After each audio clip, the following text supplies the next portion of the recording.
اس واقعے سے اہم سبق کیا ملتے ہیں؟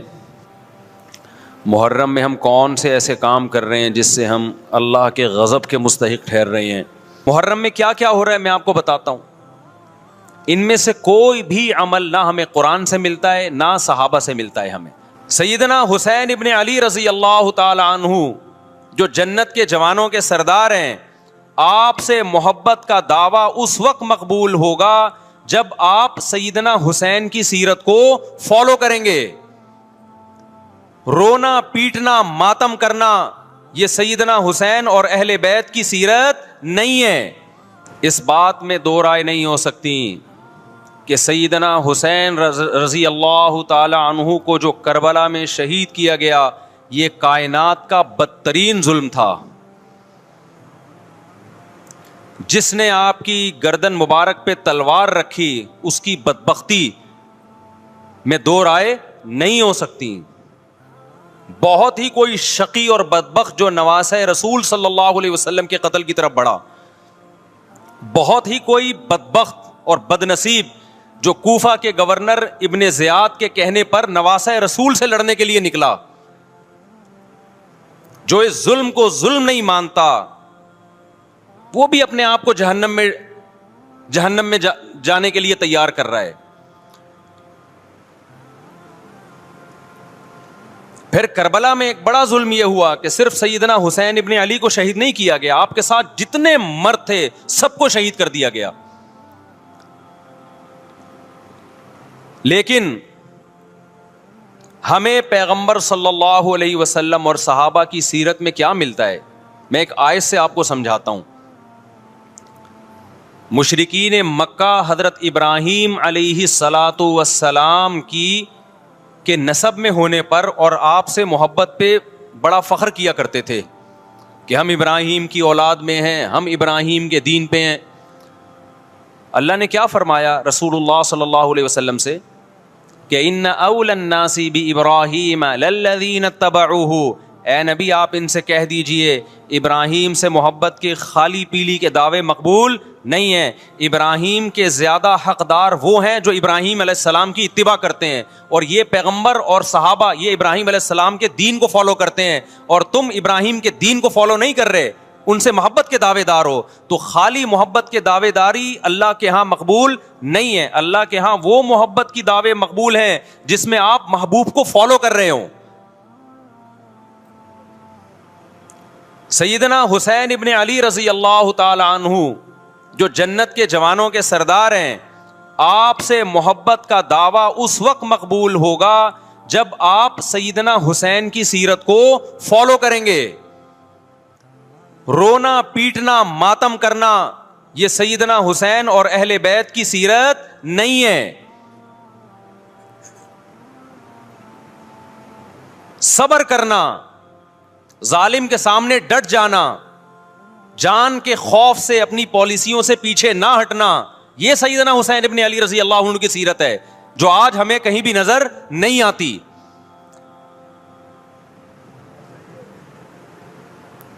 تو ہم نے بھائی دیکھنا ہے صحابہ کا طرز عمل کیا تھا. آپ بتاؤ صحابہ کو سیدنا حسین سے محبت تھی یا نہیں تھی؟ کیا غم کا پہاڑ ٹوٹا ہوگا جب اطلاع ملی ہوگی کہ سیدنا حسین ابن علی اور آپ کے اصحاب اور اہل بیت کو سب کو کربلا میں شہید کر دیا گیا ہے. کیا قیامت گزری ہوگی. کوفہ سے ایک شخص آیا نا عبداللہ بن عمر سے پوچھنے لگا جو مارنے پر دم کا مسئلہ. انہوں نے فرمایا تم نے پیغمبر کے نواسے کو قتل کر دیا اور مسئلہ یہ پوچھ رہے ہو کہ جو مارنے پر دم آئے گا کہ نہیں آئے گا. ایک طرف تم نے پیغمبر کے نواسے کو قتل کر دیا کربلا میں، اور اب ہم سے آ کے مسئلہ پوچھتے ہو جو مارنا جائز ہے یا نہیں ہے.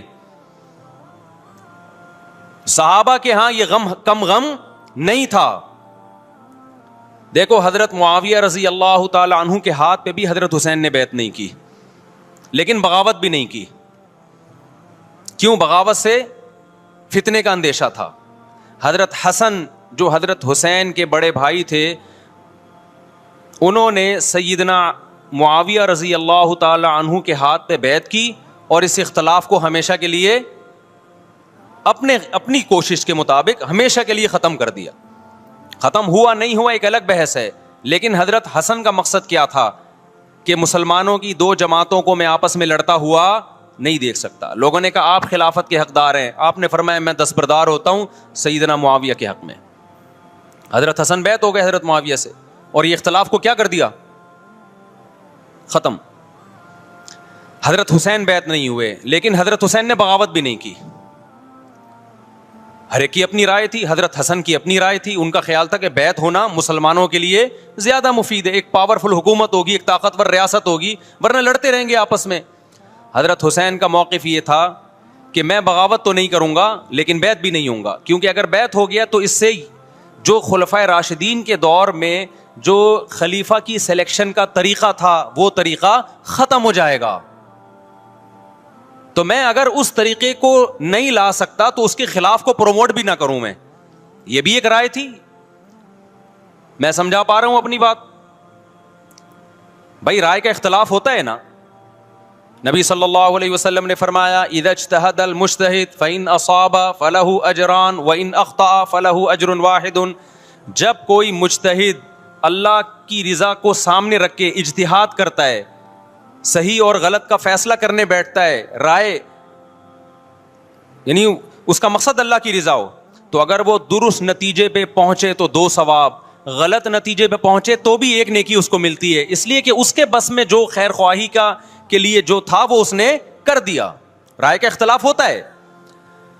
تو حضرت حسن رضی اللہ تعالیٰ عنہ بیعت ہوئے حضرت معاویہ کے ہاتھ پہ. سیدنا حسین نہ بیعت ہوئے اور نہ آپ نے بغاوت کی, خاموشی اختیار کی. حضرت معاویہ رضی اللہ تعالیٰ عنہ نے سیدنا حسین کو تلوار کی زور سے بیعت پر مجبور نہیں کیا, بلکہ نواسہ رسول کا خیال کیا اور وصیت بھی کی لوگوں کو. لیکن جب حضرت معاویہ کے بعد یزید جانشین ہوا, اس کی سب سے بڑی غلطی یہ تھی کہ اس نے نواسہ رسول صلی اللہ علیہ وسلم اور آپ کے ساتھ جو چند اہل بیت اور چند صحابہ تھے, اس وقت بھی حضرت حسین نیوٹرل تھے. نہ حضرت حسین نے بغاوت کا ارادہ کیا اور نہ بیعت کرنے کا ارادہ کیا. یزید ابن معاویہ کو چاہیے تھا کہ سیدنا حسین رضی اللہ عنہ کو اپنے حال پہ چھوڑ دیتا, اپنے والد کی طرح.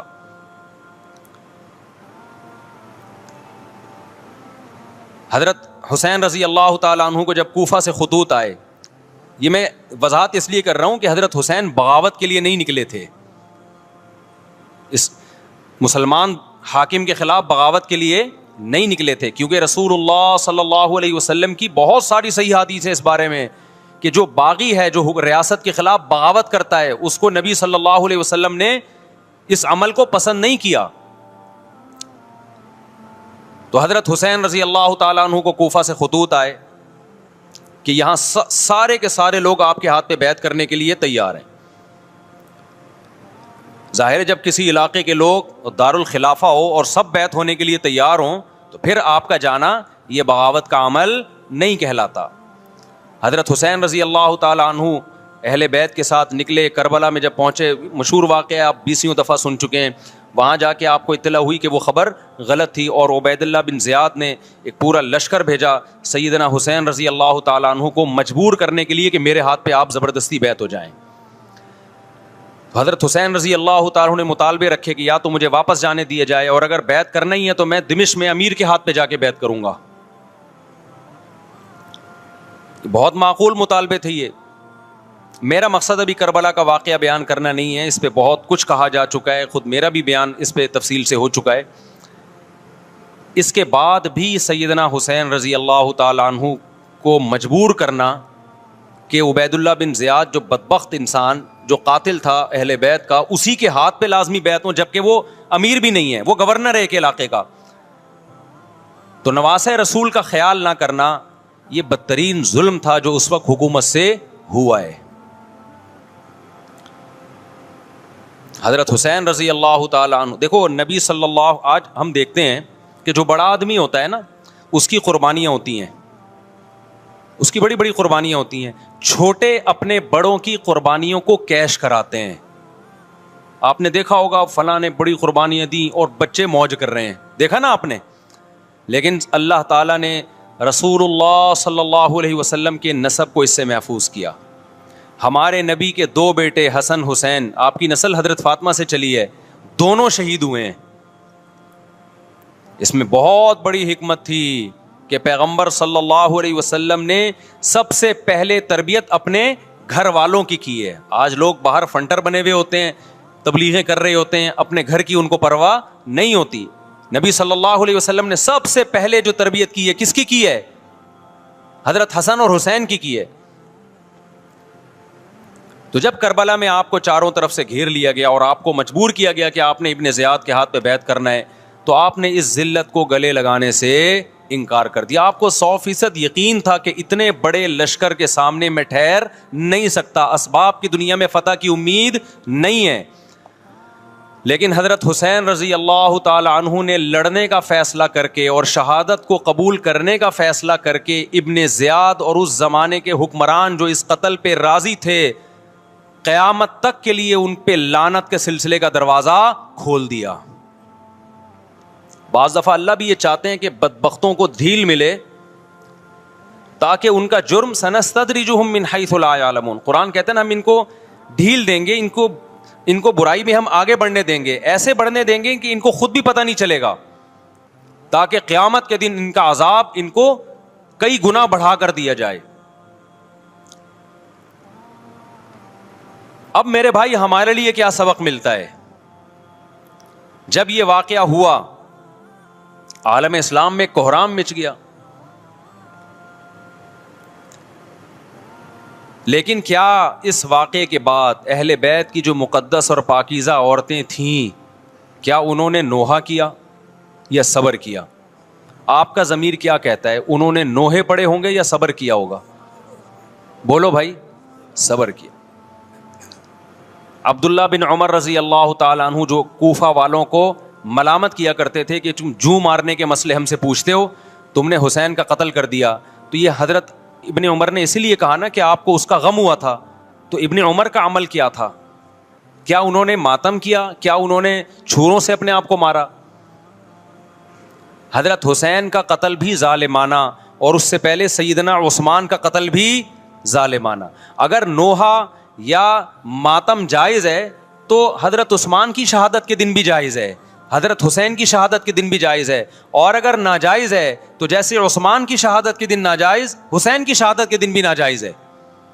سمجھ میں آ رہی ہے بات کہ نہیں آ رہی ہے؟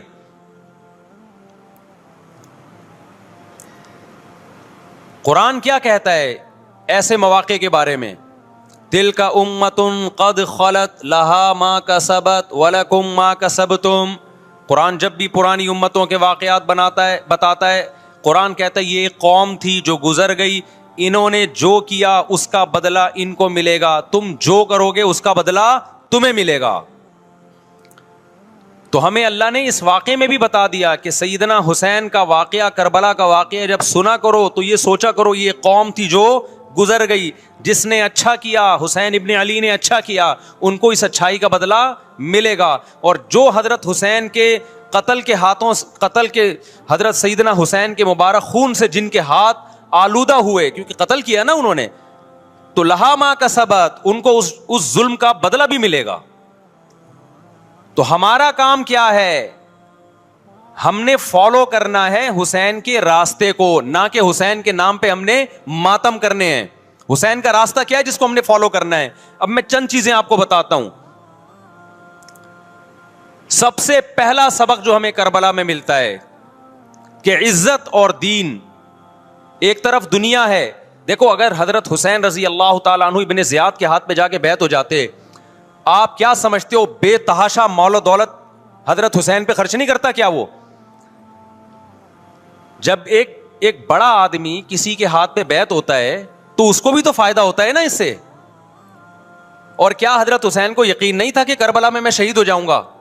فتح اور نصرت کی اسباب کی دنیا میں کوئی امید نہیں تھی، مگر آپ نے اہل بیت کو کربلا میں رسوا کرنے پر عزت کی موت کو ترجیح دی ہے.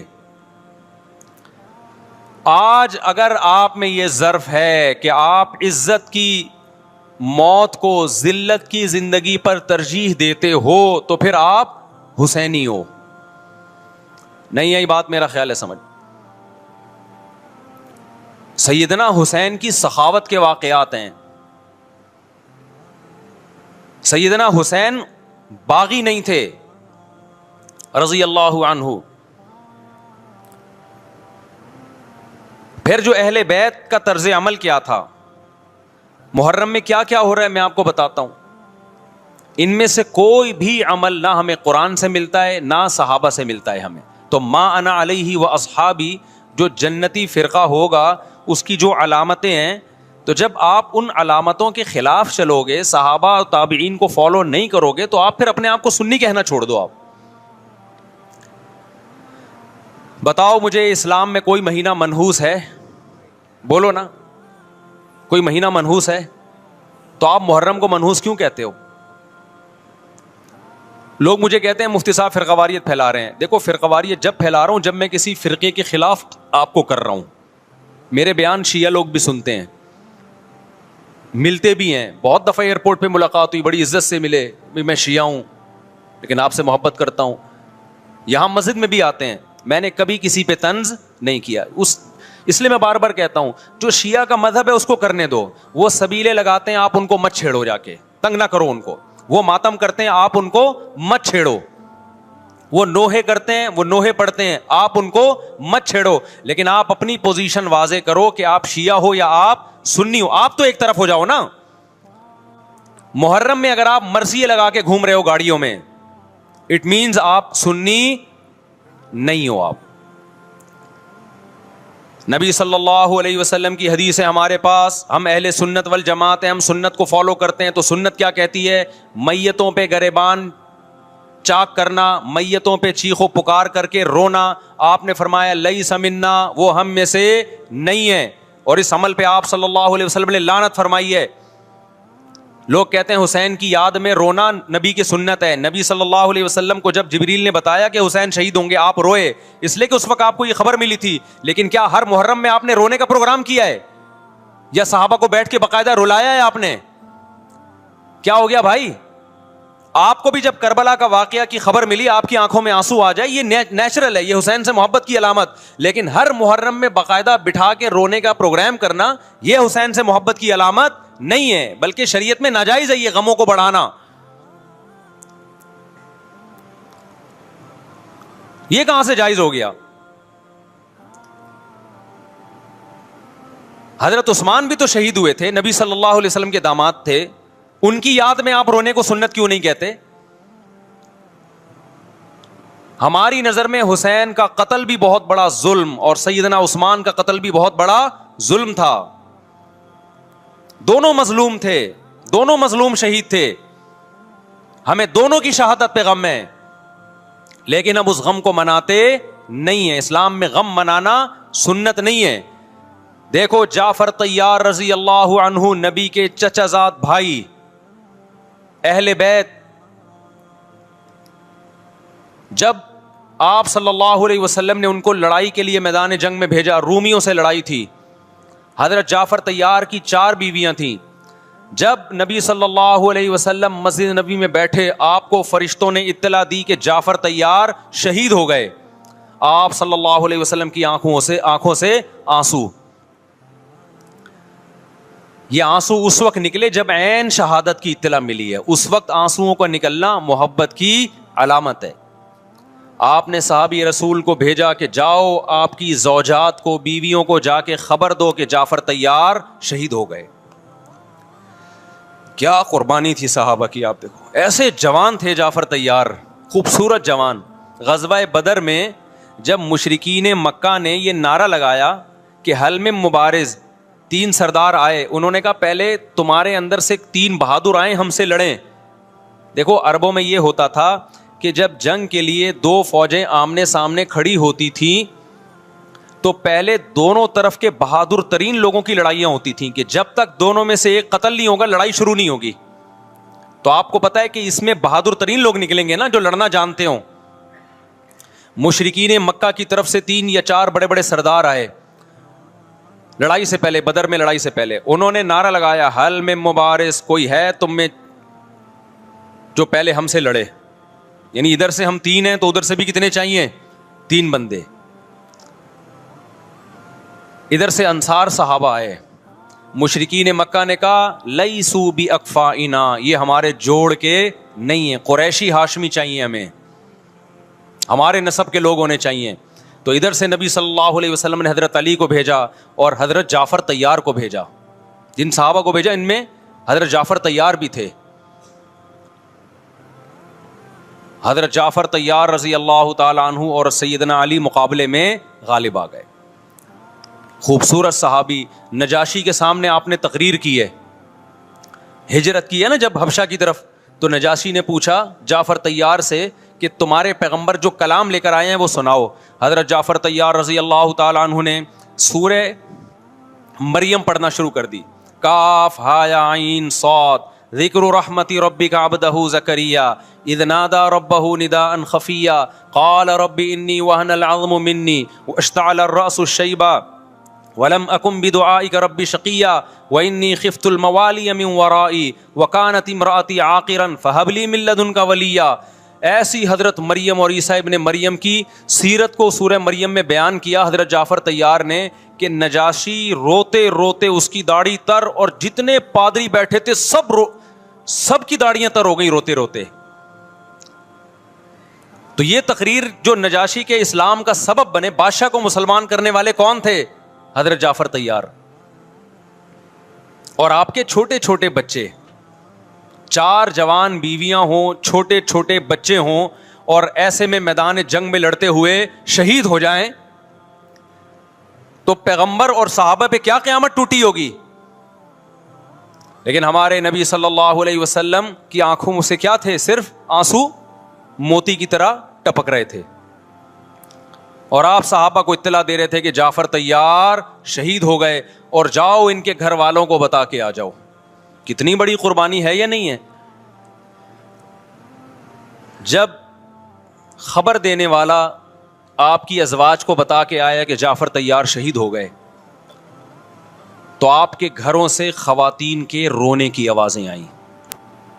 آپ صلی اللہ علیہ وسلم نے فرمایا ان سے بولو کہ اپنی آواز کو پست کرو. پھر چیخو پکار کی آواز آئی, تو آپ نے فرمایا کہ اگر دوبارہ چیخو پکار کی آواز آئے تو ان کے منہ پہ خاک پھینک دو. وہ شہید کی بیوہ تھیں, اور شہید بھی کتنے مقدس, ان کو بھی نبی صلی اللہ علیہ وسلم نے نوحہ کرنے کی اجازت نہیں دی. اس دن جس دن غم پہنچا ہے اس دن بھی چیخو پکار کی اجازت نہیں دی ہے. تو آپ بتاؤ اگلے سال اس تاریخ کو چیخو پکار کی کیسے اجازت مل جاتی؟ نہیں آئی میرا خیال ہے بات سمجھ میں. جب غم پہنچا ہے اس وقت چیخنے چلانے کی اجازت نہیں ہے. چھوٹے چھوٹے یتیم بچے, حضرت جعفر طیار کے چھوٹے چھوٹے یتیم بچے, کتنا غم ہوتا ہے جب چھوٹے چھوٹے بچے, ان کا باپ دنیا سے چلا جائے, کتنا ترس آتا ہے ان کے اوپر. تو ہمارے نبی کو بھی ان یتیم بچوں پہ بھی ترس آیا, ان بیواؤں پہ بھی ترس آیا. لیکن نہ نبی صلی اللہ علیہ وسلم چیخو پکار کر کے خود روئے, اور نہ آپ نے ان کی ازواج کو رونے کی اجازت دی ہے. سمجھ میں نہیں آ رہی میرا خیال ہے بات. میرا مقصد شیعوں پہ طنز کرنا نہیں ہے, ان کا جو مذہب ہے ان کو اس پہ چلنے دو. میرا مقصد ہے آپ اپنی پوزیشن واضح کرو کہ آپ ادھر ہو یا ادھر ہو. کسی کو تنگ مت کرو, نہ کسی پہ فتوے لگاؤ کفر اسلام کے, نہ کسی کو جہنمی قرار دو. اپنی پوزیشن آپ فیصلہ کرو کہ آپ اگر ادھر جانا ہے تو پورے ادھر چلے جاؤ. پھر یہ آدھا تیتر آدھا بٹیر والا معاملہ مت کرو. وہ ان کا مذہب ہے بھائی, ان کے علماء ان کو بتاتے ہیں کہ محرم میں کالے کپڑے پہننے ہیں, محرم میں ماتم کرنا ہے, محرم میں کو منحوس سمجھنا ہے, اس میں شادی بیانی کرنا. ان کے علماء ان کو بتاتے ہیں, ان کو چلنے دو اس پر. دنیا میں بہت سے فرقے ہیں, بہت سے مذہب ہیں, ہم کسی کو نہ ختم کر سکتے ہیں نہ کسی کے خلاف نفرت پیدا کر سکتے ہیں. اس سے کوئی چیز حاصل نہیں ہوگی. کسی سے نفرت کرنے کی ضرورت نہیں, کسی پہ فتوے لگانے کی ضرورت نہیں, لیکن آپ کو اپنی پوزیشن واضح کرنی پڑے گی کہ میں کہاں کھڑا ہوا ہوں.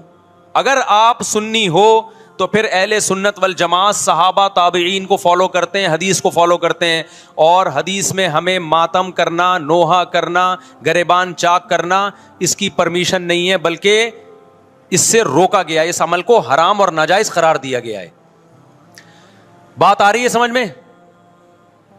باقی جو شیعہ حضرات کرتے ہیں, ہمارے دوست ہیں شیعہ, میں مذاق میں نہیں کہہ رہا, ملتے ہیں ہم سے, میں کبھی ان سے مذہب کے ٹاپک پہ بات نہیں کرتا, نہ ان کو کبھی چھیڑتا ہوں کہ آپ یہ کیوں کر رہے ہو, یہ کیوں نہیں کر رہے. بھائی اس کا مذہب ہے, وہ اس کا فرقہ ہے, جو کرنے دو اس کو, ہم نہیں کرتے,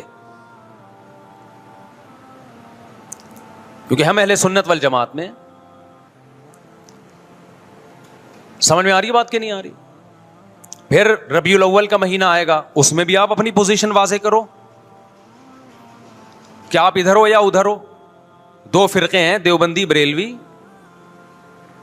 میں نہیں کہہ رہا کہ کون جنتی کون جہنمی, لیکن بر صغیر میں جن کو دیوبندی کہا جاتا ہے وہ نظر و نیاز تیجے 40 میں کے قائل بولو نہیں ہے.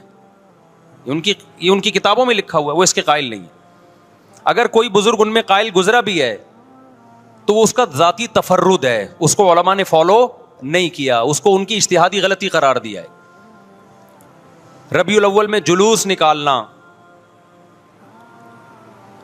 یا مزار بنانا یا مزاروں پہ جانا اس نیت سے کہ وہاں جا کے ہم کوئی قوالی پڑھیں گے یا کچھ بھی, ہمارے ہاں قبرستان جانا صرف اس لیے ہے کہ آخرت کی یاد تازہ ہو, بس. اس کے علاوہ اور کوئی کانسیپٹ نہیں ہے. ہمارے ہاں قبر ایک بالش سے زیادہ اونچی بنانا جائز بولو نا نہیں ہے. قبر پکی کرنا جائز نہیں ہے. تیجے 40 میں کرنا جائز بولو نہیں. آج ایک صاحب آئے, کہنے لگے میری ساس کا 40واں ہے, فجر میں کہنے لگے مجھے, کہہ رہے میں نہیں گیا تو بڑا مسئلہ ہو جائے گا. میں نے کہا بھائی ایک فیصلہ کرو, گرین چینل یا وائٹ چینل, ایک طرف ہو جاؤ بھائی, کیونکہ وائٹ چینل میں یہ جائز نہیں ہے, نہ 40واں ہے نہ تیجا ہے. اب لوگ مذاق اڑاتے ہیں مر گیا مردود نہ فاتحہ نہ درود. بھائی کچھ بھی کہتے رہو تو پھر پورے ادھر کو ہو جاؤ, یا تو پورے وائٹ ہو جاؤ یا پورے کیا ہو جاؤ, پورے گرین ہو جاؤ. پھر تیجا بھی کرو, 40واں بھی کرو, برسی بھی کرو, اور پھر اس کے بعد جھنڈے بھی لگاؤ ہرے رنگ کے. میں نہیں کہہ رہا دیوبندی صحیح ہے یا بریلوی صحیح ہے, دیکھو میں یہ بحث نہیں کر رہا, میری بات کو غلط نہ لے کے جانا. میں کہہ رہا ہوں آپ اپنی پوزیشن واضح کرو, صحیح غلط تو اگلا مرحلہ ہے. آپ کیا ہو, آپ کو تو یہ نہیں پتا چل رہا. آپ ربیع الاول میں ہرے جھنڈے لے کے گھوم رہے ہو, رمضان میں آپ وائٹ چینل بنے ہوئے ہو, محرم میں آپ بلیک چینل بنے ہوئے ہو, تو پتہ ہی نہیں چل رہا تو ہے کیا بھائی. جب 73 فرقوں میں ایک جنتی ہے تو ایک کو فالو کرو نا جس کو جنتی سمجھتے ہو. اگر آپ سمجھتے ہو کہ بلیک چینل یا شیعہ فرقہ جنتی ہے تو پورے شیعہ ہو جاؤ بھائی. اگر آپ سمجھتے ہو بریلوی فرقہ جنتی ہے تو پورے بریلوی ہو جاؤ.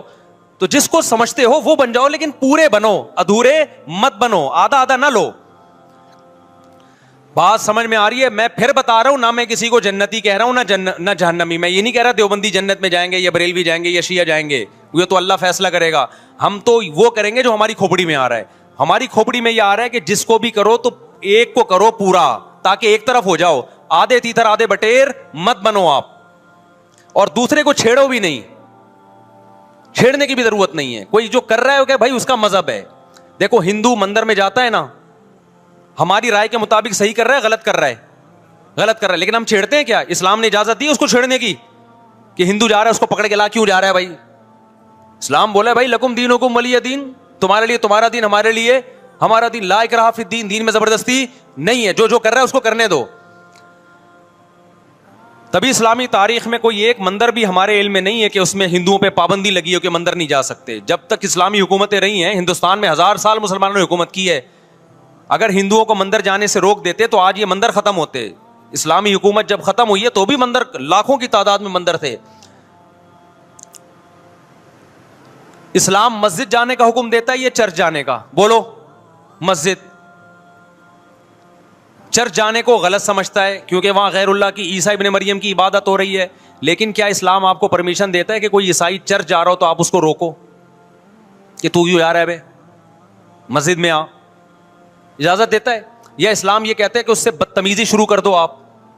بولو کیا ہو گیا؟ آپ کو سبق یاد کرا رہا ہوں میں, بدتمیزی شروع کر دو. یا اسلام یہ اجازت دیتا ہے کہ اس سے اچھا سلوک نہ کرو؟ قطعاً اجازت نہیں, بلکہ قرآن تو کہہ رہے ہیں ان اللہ یحب المقسطین, جو غیر مسلم تم سے لڑ نہیں رہے میدان جنگ میں, ان سے تمہیں اچھا سلوک کرنا پڑے گا, کیونکہ اللہ اچھا سلوک کرنے والوں کو پسند کرتا ہے. صحابہ کرام غیر مسلموں کو بھی ہدیے دیا کرتے تھے, نبی صلی اللہ علیہ وسلم نے یہودیوں کو بھی ہدیے دیے. تو جو مذہب اسلام کی طرف منسوب نہیں ہے, جب ہمیں ان سے اچھے سلوک کا حکم ہے, تو جو مذہب اسلام کی طرف منسوب ہیں, قطع نظر اس سے کہ وہ اس دعوے میں سچے ہیں یا جھوٹے, یہ تو بحث ایک الگ ہے, لیکن نسبت کس کی طرف کر رہے ہیں؟ اسلام کی طرف. تو ہمیں ان سے بدتمیزی بدسلوکی کی کہاں سے اجازت ہوگی؟ تو میں نہیں کہہ رہا کہ آپ شیعہ بریلویوں سے دشمنی کرنا شروع کر دو, ان کی دعوتیں اٹینڈ نہ کرو, ان سے کاروبار چھوڑ دو, یا ان کو جا جا کے تنگ کرو, کیوں سبیل لگا کے بیٹھے ہو, کیوں ماتم کر رہے ہو, یہ کام مت کرو آپ. ہمارا ملک اس فرقواریت کا متحمل نہیں ہے, سے فساد پھیلتا ہے. لیکن اپنی پوزیشن آپ واضح کرو, ایک لکیر ہے آپ کھینچ دو. اگر کوئی شخص آپ کے سامنے صحابہ کو برا بھلا کہتا ہے, آپ بولو بھائی یہ میری باؤنڈری کیا ہو رہی ہے, کراس. میرے سامنے آپ کو ان بزرگوں کے خلاف بولنے کی اجازت نہیں ہے جن سے مجھے عقیدت ہے. اگر یہ کام آپ نے کیا تو ہماری اور آپ کی راہیں الگ الگ. آپ کا جو مذہب ہے بھائی, آپ بند کمرے میں, آپ کے امام بارگاہ میں, آپ کے مسجدوں میں, یا جہاں بھی ہے, وہ آپ کا نجی معاملہ ہے. ہمارے سامنے آپ نے کوئی ایسی بات نہیں کرنی جو ہمارے عقیدے کے خلاف ہو, تو آپس میں دوستی رہے گی. اب دیکھو عیسائی آپ سے ملتا ہے, آپ گپ شپ کرتے ہو, کھانا کھاتے ہو, لیکن عیسائی بار بار بولے میں آپ کے نبی کو نہیں مانتا, میں آپ کا نبی, آپ بولے گا بھائی تو نہیں مانتا تو ہم نے کب کہا کہ مان تو, لیکن میرے سامنے بار بار کیوں کہہ رہے کہ میں تیرے نبی کو نہیں مانتا؟ یہاں سے آپ کی اس کی دوستی کیا ہو جائے گی پھر؟ ختم. تو غیر مسلموں کے بھی دو قسمیں, کسی بھی مسلک کے لوگوں سے ملو, کسی بھی فرقے کے لوگوں سے ملو, کوئی جھگڑا نہیں, کوئی بحث نہیں, ایک دوسرے کو کھانا بھی ہے, ایک دوسرے کو کھلانا بھی ہے, ایک دوسرے سے کھانا بھی ہے, ایک دوسرے کی دعوتوں میں بھی شرکت کرنی ہے. جہاں مذہب کا معاملہ آئے تو پھر آپ کسی سے بحث نہ خود کرو, نہ کسی کو کرنے کی اجازت دو. اگر کوئی کچھ سیکھنا چاہتا ہے تو آپ بولو بھائی علماء کے پاس آ جاؤ, آپ کو کوئی اشکال ہے تو ہم وہاں آپ کا اشکال حل کر دیں گے. اس سے آگے بڑھنے کی کوشش بولو مت کرو, اس سے ملک میں امن ہوگا. باقی فرقے ہمیشہ سے ہیں بھائی, آج کوئی نئے تھوڑی ہیں, اور یہ ہمارا کام تھوڑی ہے فرقے ختم کرنا. یہ تو عیسیٰ ابن مریم جب نازل ہوں گے, حضرت مہدی آئیں گے, وہ تلوار کی طاقت سے ختم کریں گے, ان کے پاس یہ اتھارٹی ہوگی کہ وہ فرقوں کو ختم کریں. آپ نے یہ کرنا ہے کہ دوسرے کے مسلک کو چھیڑنا نہیں ہے اور اپنا چھوڑنا نہیں ہے. مسئلہ آپ کے ساتھ یہ ہو رہا ہے کہ دوسرے کو چھیڑ بھی رہے ہو اور اپنا چھوڑ بھی رہے ہو, دونوں الٹے کام کر رہے ہو. ایک طرف بحث کر رہے ہوتے تم ایسے, اور دوسری طرف وہی بنے ہوئے ہوتے تھوڑے دنوں میں جا کے.